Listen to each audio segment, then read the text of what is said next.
Golden Temple in Amritsar, holiest shrine of the Sikh religion, now restored to its former glory, 12 months after the Indian army stormed the temple complex in a battle that cost many hundreds of lives. 12 months on, the Sikhs remained defiant. Their religious leaders held what they termed a genocide week at the temple, reflecting their repeated claims that the Indian government is determined to crush the country's 30 million Sikhs by force. The demands of the militant Sikhs remain unchanged. Deeply mistrustful of the central government, they want self-rule, and they want their own state, which they would call Khalistan. After independence, due to the anger of the Sikhs has even reached across 2 oceans to the United States. An official visit by the Indian Prime Minister Rajiv Gandhi took place against a background of noisy protests by Sikh exiles.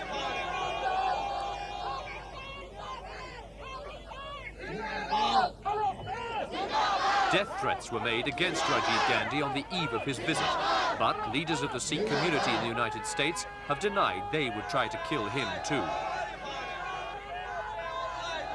But Rajiv is the successor and the son of Indira Gandhi, who was publicly cremated last October after her assassination, allegedly by Sikh members of her bodyguard. Mrs. Gandhi had to die, according to the militant Sikhs, because she had violated their Golden Temple last June by sending in the army. Over 200 troops died, but over 1,000 Sikhs were killed too. In the wake of the assassination, with Rajiv installed as Prime Minister, the Hindus wrought a terrible vengeance, killing hundreds of innocent Sikhs in an orgy of burning and looting. Rajiv Gandhi was blamed for not stepping in quickly enough to prevent the attacks, and officials of the ruling Congress party were accused of urging on the rioters.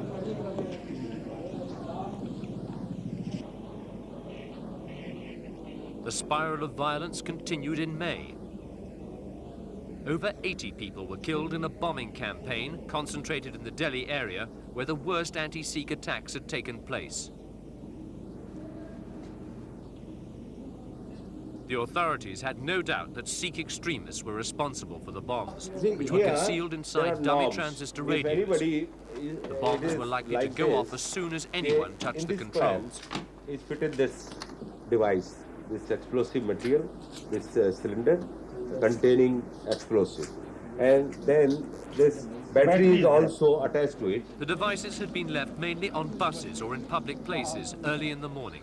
They often proved an irresistible but deadly temptation to members of the general public, many of whom find it a hard struggle to get by on a low income.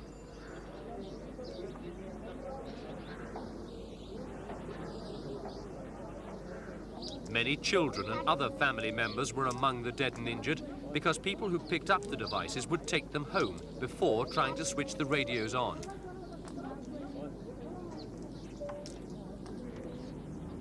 One effect of the bombings was the introduction by the government of more stringent anti-terrorist laws. These make it an offence to challenge the sovereignty and unity of India, for example, and the measures extend to Indian citizens living abroad. Sikh leaders claim the measures are aimed at silencing and oppressing the whole Sikh community. The Sikh demand which most concerns the Indian government centres on self-rule. Many Sikhs, who make up just over half the population of Punjab, want a new Indian state to be created here. It would be called Khalistan, with the holy city of Amritsar as its capital.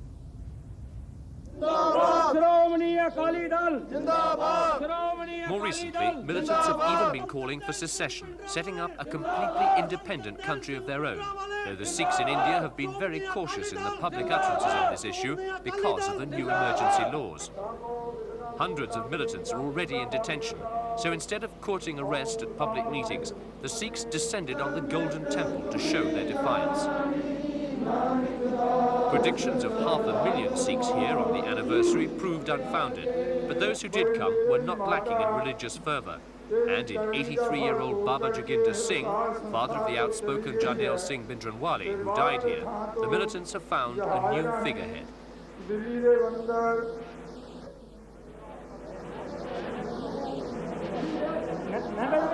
At the religious ceremony, Baba Jaginder Singh made a point of presenting relatives of Sikhs who died 1 year ago with saffron scarves, the Sikh colour denoting struggle and martyrdom.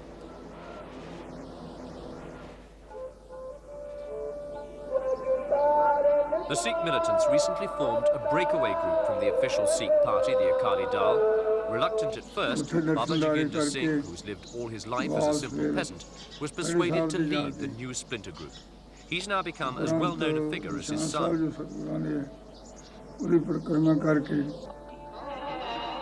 The militant Sikhs chose the rebuilt Akal Takht, the shrine which Bhindranwale had turned into an armoury and made his final refuge, for one of their memorial meetings. One feature was a non-stop reading from the Sikh holy book, the Granth Sahib.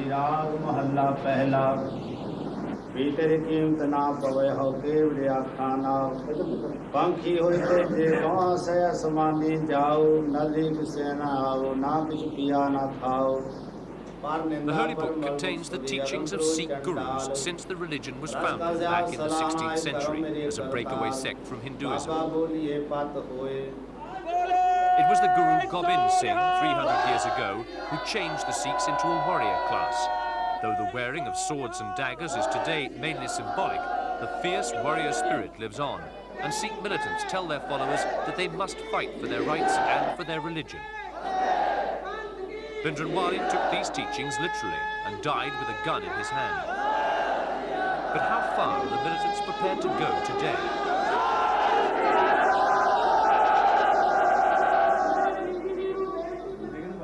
Baba Jaginder Singh agreed to speak to Roving Report at his offices inside the Golden Temple complex. Through an interpreter, we asked whether he's ready for peaceful negotiations with the government, or is he ready to resort to violence? ਜਿਹੜੇ ਇਸ ਦੇ ਆਪਣੇ ਰੌਲਾ ਰੱਪਾ ਪਿਆ ਹੋਇਆ ਹੈ ਪੰਜਾਬ 'ਚ ਵੀ ਉਹਨੂੰ ਬੰਦ ਕਰ ਦੇਣਗੇ ਕਿ ਨਹੀਂ ਉਹਨੂੰ ਬੰਦ ਕਰਨਾ ਤਾਂ ਗਵਰਨਮੈਂਟ ਦੀ ਮਰਜ਼ੀ ਦੀ ਗੱਲ ਹੈ ਪਰ ਇਹ ਗਵਰਨਮੈਂਟ ਨੇ ਕਾਨੂੰਨ ਜਿਹੜੇ ਬਣਾਏ ਹੈ. He says it depends on the government's attitude whether there will be more violence. The government committed violence by destroying Sikh shrines and burning holy treasures. The divinity of the Gurus is supreme, and if the Sikhs are attacked, they must avenge the harm done to them. And the new emergency laws are part of government oppression directed against the Sikhs. And their intentions and spirit is to finish the Sikh community. There have been demands for a separate Sikh state. On the question of whether he demands a separate state, Baba Jaginder Singh will not be drawn. He'll only speak about this issue to those who have the authority to decide on it. ਇਹਦਾ ਜਵਾਬ ਅਸੀਂ ਉਸ ਨੂੰ ਦੇ ਸਕਦੇ ਹਾਂ ਜਿਹਦੇ ਕੋਲੇ ਪੂਰਨ ਅਧਿਕਾਰ ਹੋਣ. It's a caution born perhaps of the emergency laws which make calls for secession a crime. But to the Sikhs and to the authorities, Baba Jaginder Singh remains a symbol of the militancy followed by his son. Even at the age of 83, he's a force that cannot be ignored.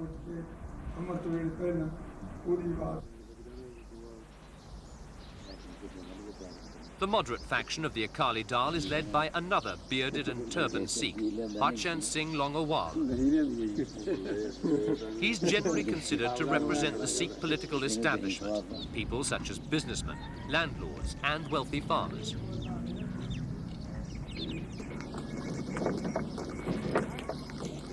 The village of Longowal, from which the moderate leader takes his name, is in Sangrur district in the south of Punjab state. It's a typical Sikh village, well endowed with livestock and good farming land, in a region that's been called the breadbasket of India. Many Sikhs feel that their role as food producers for the masses has not been fully appreciated. Like Baba Jaginder Singh, Longowal claims to represent the true voice of Sikhism today. In Bathinda district, also in southern Punjab, is the Takht Dam Dama Sahib, the second biggest Sikh temple after the Golden Temple, which he often visits. Near to the temple, Longowal held an outdoor meeting to discuss future plans. In May, he resigned his post as party president in protest at the militants' move to take control of the Akali Dal. But at a meeting of the party's district leaders, all but one of them urged him to continue as president, so he withdrew his resignation.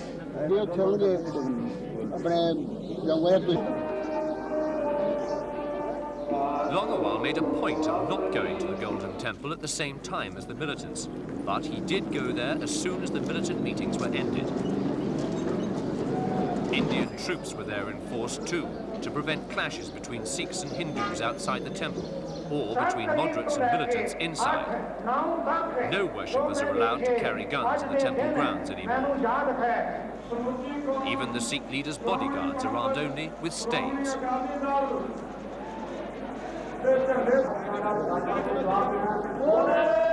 This was an important gathering for Harchand Singh Longowal.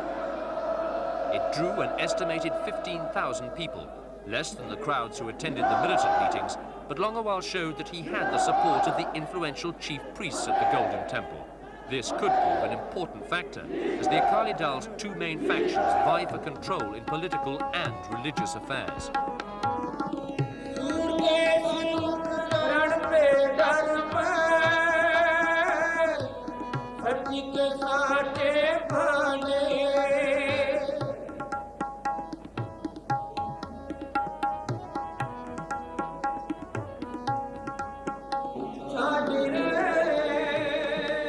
There's an apparent contradiction between the feeling of peace and tolerance at a Sikh religious service and the violence to which many Sikhs have turned in recent months.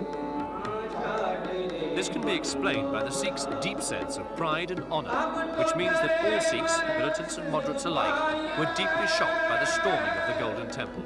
To them, this was sacrilege. Harchand Singh Longowal explained in an interview that he shares with Baba Joginder Singh the basic demand of the Sikhs, that their political, religious and cultural rights must be guaranteed and respected by the central government. Otherwise, the Sikhs can never live in peace and happiness with their neighbours. पुरअमन शांत रह के संघर्ष लड़न ਲਈ ही ਅਸੀਂ ਅਕਾਲ ਤਖਤ ਤੇ ਸਾਰਿਆਂ ਨੇ ਵਚਨ ਕੀਤੇ ਨੇ ਔਰ ਅਕਾਲੀ ਦਲ ਦਾ ਜਿਹੜਾ ਸਟੈਂਡ ਹੈ ਉਹ ਬਿਲਕੁਲ ਆਪਣੇ ਸਟੈਂਡ ਤੇ ਦ੍ਰਿੜ ਹੈ Longowal also made clear that he's not looking for an independent Sikh state, but a degree of autonomy for the Sikhs within the Indian constitution. This is something less than the militants are demanding, and offers at least the hope of meaningful talks between his faction and the government.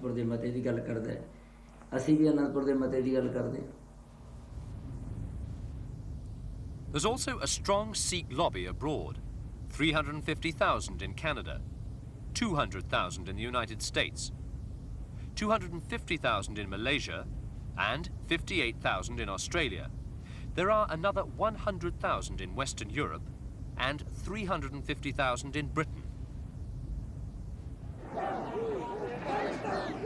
It's in the United States that the Sikh exiles have been most vociferous. These were the scenes in Washington as Sikhs protested in June 1984 at the storming of the Golden Temple.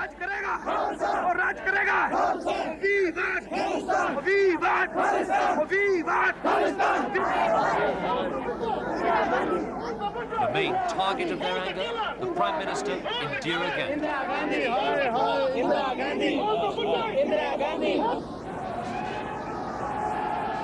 Less than 5 months later came the assassination of Mrs. Gandhi. In Washington, as in capitals throughout the world, the Indian embassy closed in mourning.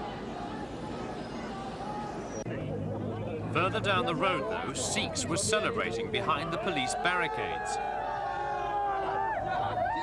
As far as the protesters were concerned, Indira Gandhi had declared war on the Sikhs, and she had finally paid the penalty. For them, there was now only one solution, an independent state for the Sikhs, Khalistan. Following death threats against Prime Minister Rajiv Gandhi, there was strict security when the Indian leader arrived on a 5-day official visit in June. The inevitability Rajiv Gandhi has repeatedly attacked extremism and secessionism, and without referring specifically to the Sikhs, his host Ronald Reagan left no doubt that he agrees. You will also discover that the United States remains steadfastly dedicated to India's unity and that we firmly oppose those who would undermine it. The determination of the Sikhs to maintain their sense of identity, even far away from home, is also evident in another Western capital, London. The West London suburb of Southall has a heavy concentration of Sikhs. With their sharp eye for business, the main shopping streets have taken on the air of a Punjabi bazaar. Traditional food, clothing and culture are all easily found here on the streets of London.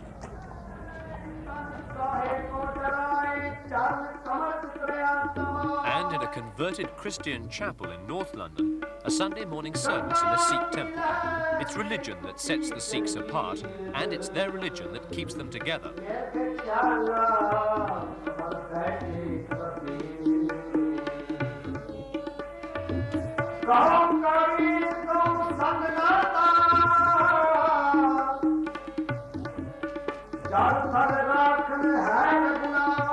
The Sikhs in Britain generally keep themselves to themselves and have been more restrained in their anti-Gandhi protests.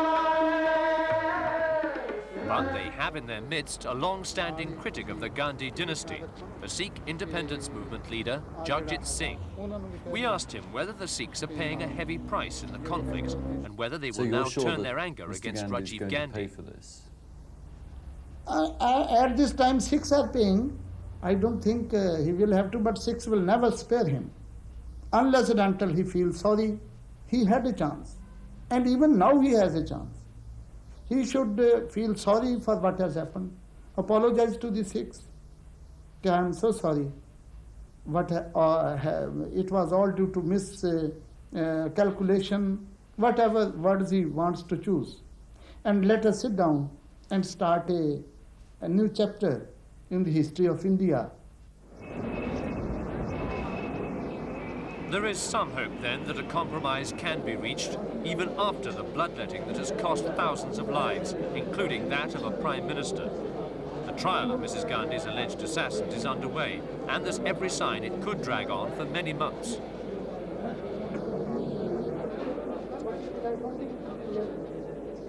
The three main accused are all Sikhs. The alleged gunman, another was shot dead at the scene of the murder, and two co-conspirators. Whatever the final verdict, old wounds are bound to be reopened. The coming months will be a time for self-discipline and for a spirit of compromise if the Sikh crisis is finally to be settled.